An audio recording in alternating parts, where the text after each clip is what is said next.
Hello and welcome back to another lecture on the NPTEL course on advanced plasticity of solid continua. Now recall from the last lecture that we have been discussing the strain gradient plasticity via the dual convex formulation.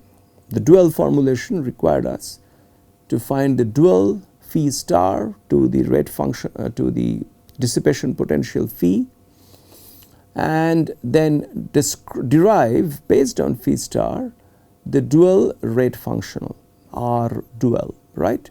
So, if you recall all this, so what we did in the last lecture was, after constructing R dual, we tried to, take the first variation of it, and that is where we stopped, in the process of taking the first variation.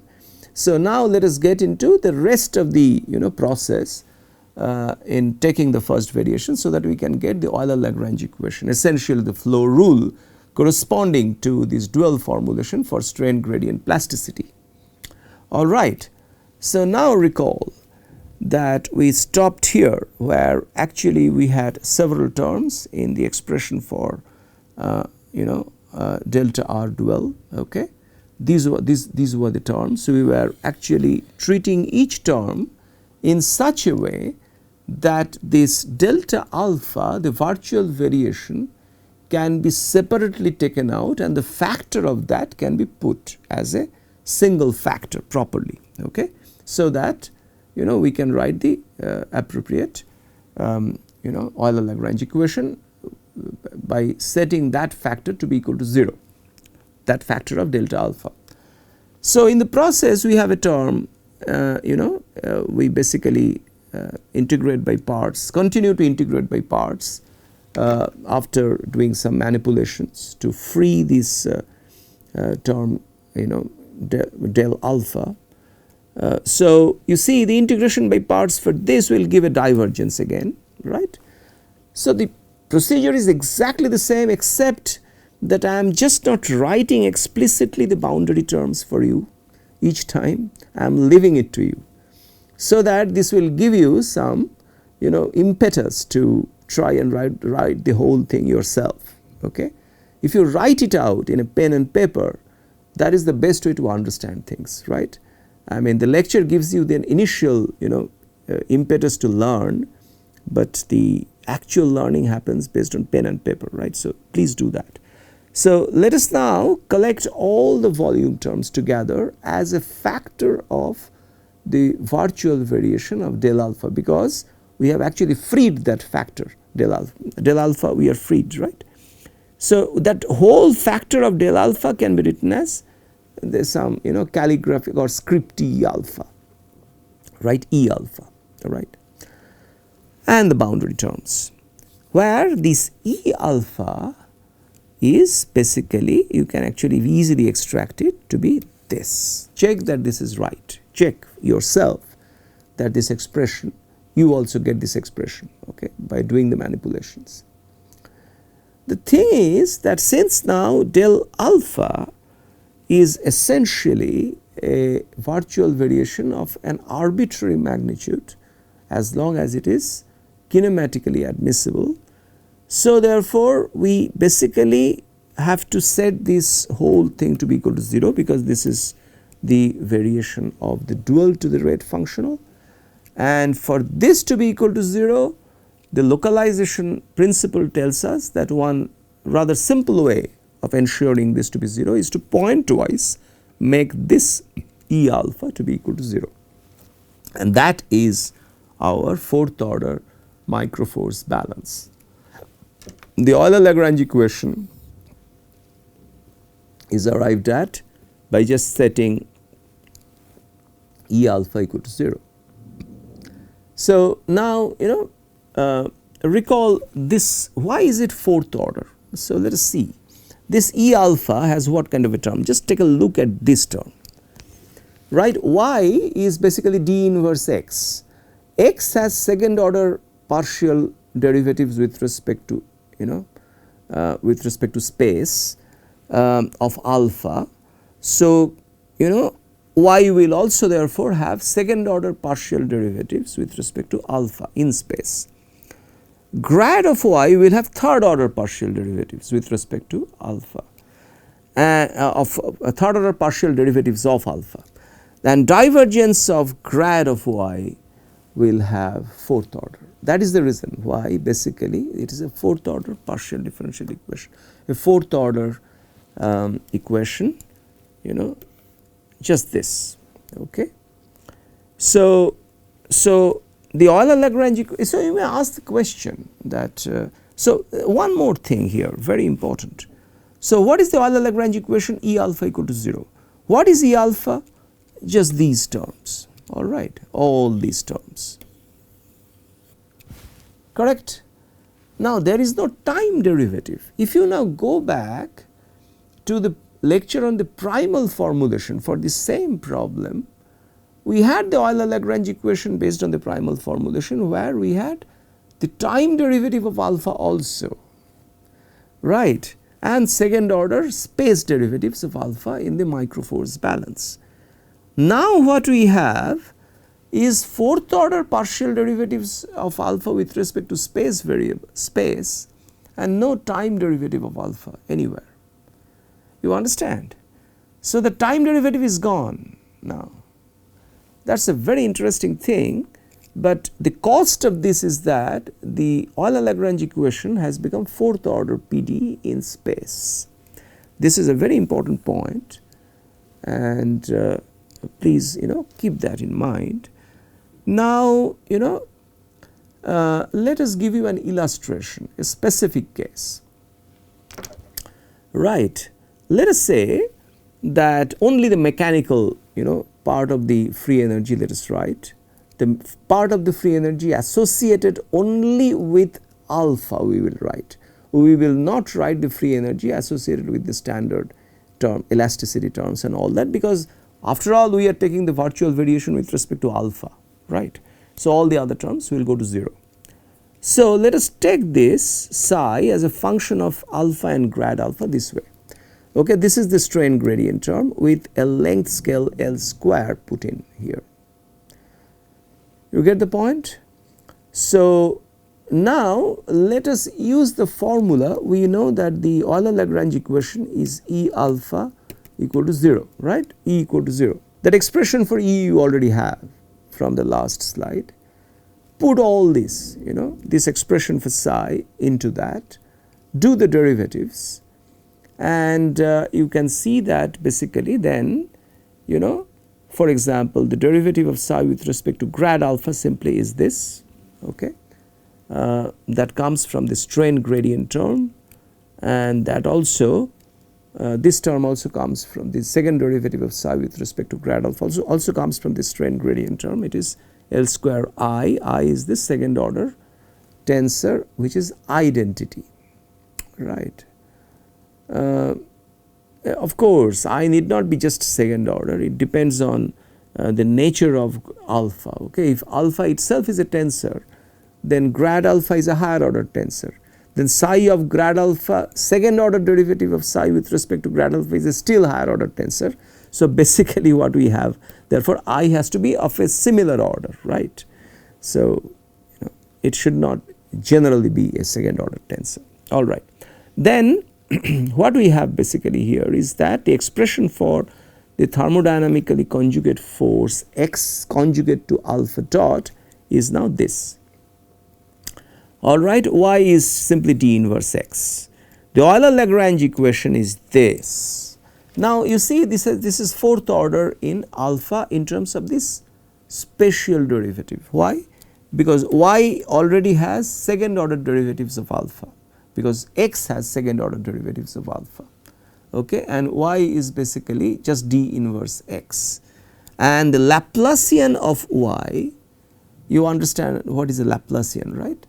So the Laplacian of y requires another 2 rounds of derivatives, right. So Laplacian of any quantity q is basically del square q by del xi, right, summation over I. That is how it is, right, you remember that, no. So basically it is so Laplacian of y will have fourth order derivatives of alpha with respect to the spatial variables coordinates. So, that is why this is a fourth order PDE, right, and if you write more explicitly you can actually get it in terms of alpha also, this is the expression. Please do this yourself, okay. The pen and paper based exercises would help you. So, this is a fourth order PDE in alpha, right. We can also derive the Macroforce balance, but remember one thing, you may ask the following question. So, basically we got a fourth order PDE by the dual formulation, we got a second order PDE with a time derivative term extra in the primal formulation. Are they the same? Mathematically no, but purely from a physical standpoint they are exactly the same, as long as you put the boundary conditions in a consistent manner, okay. Because of the fact that this is a fourth order PDE, this will require more boundary conditions, right, than the second order PDE in the primal formulation. So, if you put it inconsistently, mathematically it will be solved, but it will not be the same solution as your physical problem. For the physical problem, the boundary conditions have to be correctly put in, so that the fourth order and the second order PDE perspectives both lead to the same solution. Okay. So, now we can actually derive the Macroforce balance also. The reason why we are talking of the Macroforce balance again for the dual formulation is because now we have to take the variation with respect to u displacement, right. And now the problem is, see basically x depends on the displacement, but through sigma, because through sigma. So, sigma is basically this, right. The thermal part you can ignore for the time being. So, if you just look at the variation, you remember the expression for x, right, that you just go back to a few slides and see that expression for x epsilon p has a sigma term as the driving force, right. An expression for x kappa had a driving term something like minus del w by del kappa, right. There was no direct driving from the macro structure through sigma. Sigma is a macrostructural quantity, right. It makes sense even in elasticity. Elasticity is a macrostructural phenomena. You must understand, right, what is a macrostructural quantity and what is a microstructural object, which is responsible, whose evolution is responsible for plasticity.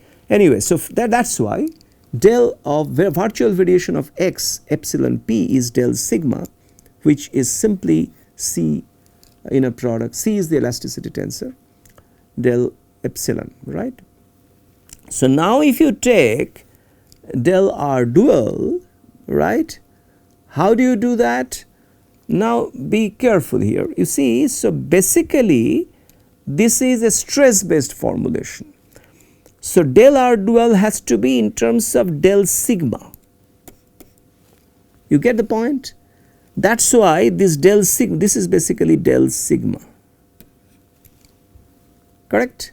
So but it really is not very, I mean, even if this is del sigma, this C can be transferred this side, right, and then it becomes sigma, and this simply becomes del epsilon. That is what precisely you can do, because C is an elasticity tensor, and in our context it is an isotropic small deformation elasticity tensor. It is symmetric fourth order tensor. So, C transpose is equal to C. So, therefore, when you push it this way, it comes here and it becomes C itself. Okay. So, this becomes now del epsilon, del of epsilon, which is del of the strain, which is the symmetric part of del, the nabla of the symmetric part of del u, right. Now, you can integrate by parts, remembering that this quantity is purely symmetric, right. So, this the nabla S of del u is just basically nabla S means the gradient, symmetric gradient of del u is just the gradient of del u, okay. So, and then do integration by parts, remove this gradient from the factor del u, free del u, so that the virtual variation part is freed and its coefficient set to 0 will give you the Macroforce balance. Okay. So, basically other boundary terms are there which will give you the Neumann boundary conditions anyway. So, that is not a problem. Please derive them yourself. Okay. Please derive the whole thing yourself. Now, so therefore, based on the same logic, we therefore have divergence of sigma equal to 0. If you have external forces, body forces to be included in this, like the gravity force and all that, then you can include them appropriately in the expression for R dual here. Okay. R dual will actually be having here. Here you have to put the extra terms, okay, extra terms due to body force, okay, due to body force. I am not writing that, but please remember, okay. So, that will give you, after this so much of effort, divergence sigma plus b equal to 0, okay. So, we are taking b equal to 0 for the time being.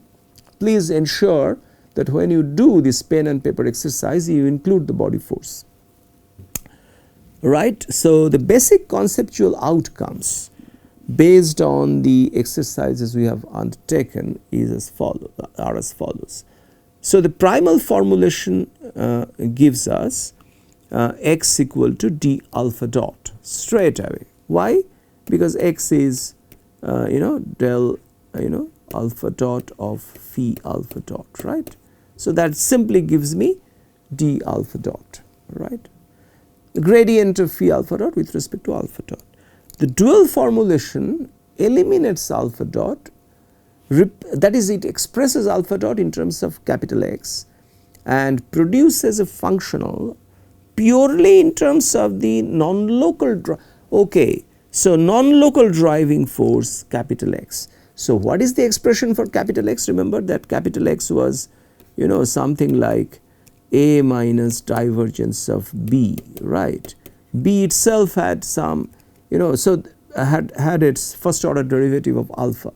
So, divergence of B had second order derivative of alpha. So, this is a non-local term, because a derivative based information whenever it comes, so far we have only been talking about the stress proportional to strain in elasticity, right. But when stress becomes or in other cases in plasticity, we have been talking of cases in which stress is proportional to plastic strain rate, not its derivative with respect to space. Derivative with respect to space requires information from the spatial neighborhood, and that is the reason why if you have derivatives entering in the expression for the thermodynamic force in strain gradient plasticity, that thermodynamic force cannot be a local quantity. It has to borrow information from the small neighborhood around every material point, and that is the reason through the derivative, okay. So, that is the reason why it is called non-local driving force, all right. So, since x contains the divergence of grad alpha term, the dual formulation becomes a higher order variational problem, right. But the normality structure is still valid. That means you still have alpha dot, you can actually extract the alpha dot equals del phi star x, okay. Right. Now, let us now talk about the finite element implementation. We will give it a start. I do not know how many of you are aware of the mixed finite element method. For the solution of the strain gradient plasticity problem, we need mixed finite element method. The standard finite element method typically works very poorly, okay. Why does it work poorly? Because it contains higher order, the functional which you minimize contains higher order derivative in strain gradient plasticity. So, therefore, a simply a stress, a standard C0 type formulation does not even work, because if you actually take the second order derivatives at some stage, it will be 0 identically, right. So, that is not very useful for us. So, for higher order derivative based PDEs, when you apply finite element method, as in this case, you need a mixed version of finite element. What it means is that you include in the finite element not just the usual deformation, but its higher order derivative.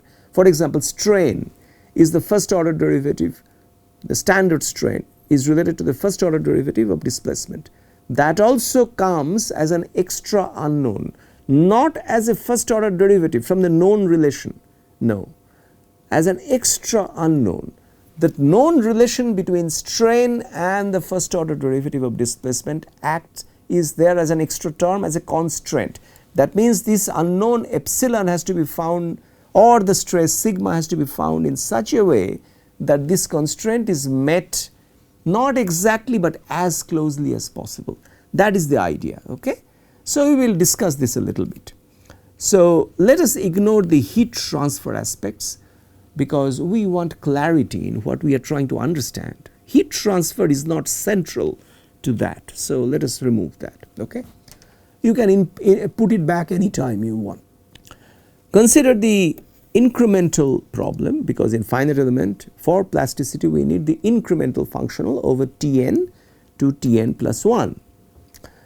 The primary unknowns at Tn plus 1, knowing everything at Tn, our objective is to find the unknowns at Tn plus 1. And these unknowns are the displacement, which is from the macro structure, and these two quantities, epsilon p, plastic strain, that is, and kappa, hardening variable, that is, as the internal variables, right. These are the unknowns. Now, but that is the essential unknowns, but in mixed finite element we actually introduce independent gradient fields, because you remember that in strain gradient plasticity we also need psi, that is the free energy has a term involving grad of epsilon p, right. Please go back and check if you do not remember. So, that gradient, to actually capture that gradient information, we introduce these gradient variables, gradient of epsilon p and gradient of kappa, but we do not directly equate them. Gp is not exactly equal to gradient of epsilon p. Please understand this point. Gp is identified with it, but it acts as an extra variable, and we try to make it in the functional. Gp will act as an extra unknown, and there will be extra terms, constraint terms in the functional, called the mixed functional now, because this is mixed finite element, which will try to impose this condition that Gp is as close to grad of epsilon p as possible. Not exactly, because numerically you can never get it, you understand. So, therefore, Gp is as close to grad of epsilon p, G kappa is as close to grad of kappa as possible, okay. So, now let us put this again, alpha consists of epsilon p kappa, this is nothing new. This grad of alpha, basically that information is contained in Gp and G kappa, but they are not exactly the same. That is why I have not put exactly equal to, it is equivalent to in some way, right. So, now epsilon of course is the standard the symmetric gradient of u, and of course the standard decomposition, additive decomposition of epsilon is applicable here too, right. So, let us move forward. Let us actually construct that incremental convex functional for the variational formulation, okay. Now, see how the mixed functional works. This is exactly, so now okay, so yeah, this is not yet the mixed functional. We will first define the rate functional first incrementally, which is a function of all these, right. This is the elasticity part, this is the hardening cold work, all stored in the free energy. This part is also energetic, right, the gradient term.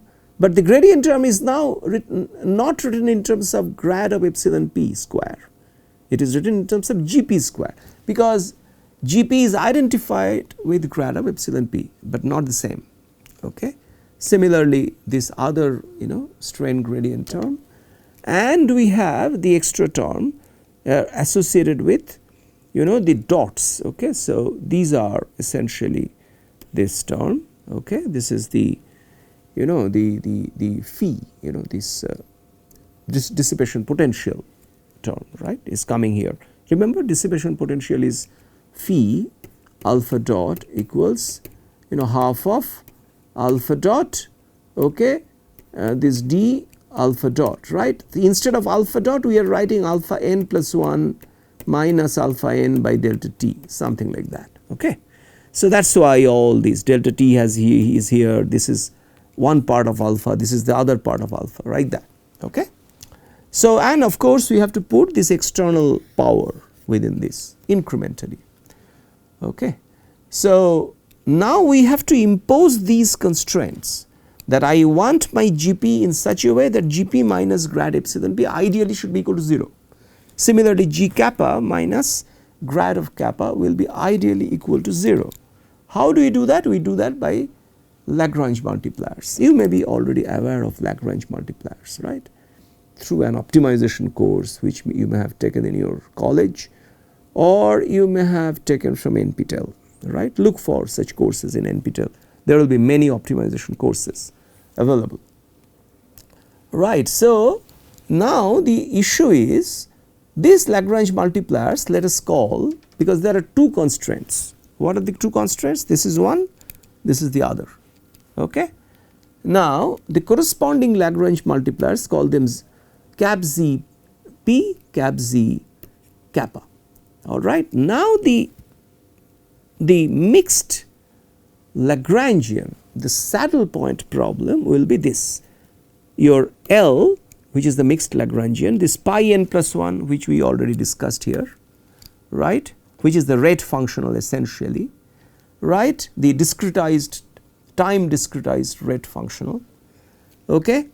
And this is the first part, which is integral over omega this Lagrange multiplier multiplying this constraint. The ideally you can think of it as a penalty also, but penalty means EP will go to infinity, very high, which is not very good for the numerical work, right. So, Lagrange multiplier is the ideal thing to impose these two constraints. Okay. So, your unknowns are added to by these two Lagrange multipliers. These two Lagrange multipliers are extra unknowns now. This has to be extremized, L has to be extremized in terms of not only the usual variables coming in pi n plus 1, but also in terms of these two Lagrange multipliers. Now, this is called a saddle point problem. Some of you may have heard of it through your exposure to mixed finite element or optimization, but I will try to tell you quickly why it is called a saddle point problem. You typically minimize for example, epsilon p, minimize pi, so far we have been doing the right, minimize pi for epsilon p, kappa, etc. So, L has to be minimized in terms of those quantities, okay, u, displacement, then epsilon p, kappa, etc. Okay. So, but that is not, so basically you cannot do the same thing here, because when you find this cap z e, cap z p and cap z kappa, the Lagrange multipliers, if you try to minimize there also, then Lagrange multipliers become small, then this quantity will not be equal to 0, close to 0 even. You need to maximize this EP, right, cap z p or cap z, this Lagrange multipliers. So, L needs to be maximized in the Lagrange multipliers and minimized in the rest of the variables, and that is the reason why it is a saddle point problem. If you plot L in one variables, it is a minimum, one set of variables, in another set of variables it is a maximum. So, you see it is the horseback structure you get, right, that is why it is called a saddle point problem, all right. So, this is exactly what we have been talking of here. Okay. So, basically I am not going through this separately because I have already told you about this, exactly what the saddle point problem is. Okay. But remember again that the resulting functional is not minimized in all the variables simultaneously, it is maximized in terms of for the Lagrange multipliers, right. So, the fields u, epsilon p, kappa, gp, gk etc. are chosen to minimize the incremental, and EP it is maximized in cap z p and cap z kappa. So, these multipliers, therefore, these extra terms, they are not stored energy, right.